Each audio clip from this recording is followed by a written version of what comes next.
انت الكلمه دي كده. اوكي. comfortable.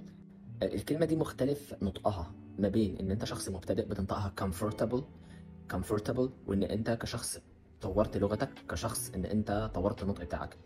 النيتيف سبيكر بينطقوا الار كانها مش موجوده. comfortable. حتى التشديد على المقطع الاولاني comfortable comfortable بمعنى مريح او شيء comfortable احس فيه براحه. So I live in a comfortable room. انا عايش في غرفه مريحه.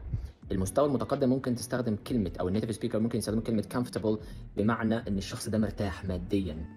I am a rich man and I am comfortable. يعني انا شخص غني وشخص مرتاح ماديا. لو انت تتعلم لغه، اول شيء لازم تفكر فيه انك تسمع كتير وتسمع النيتيف سبيكرز، لان انت لو قرات بنطقك انت بتلاقي ان في اختلاف في اغلب الكلام، في اختلاف ما بين نطقك كشخص متعلم او نطق النيتيف سبيكر. فانت كل ما هتسمع للنيتيف سبيكر اكتر، كل ما هتلاقي اللغه بتتطور معاك وهتلاقي نفسك بتنطق الى حد ما زيهم بشكل متدرج. comfortable. Watching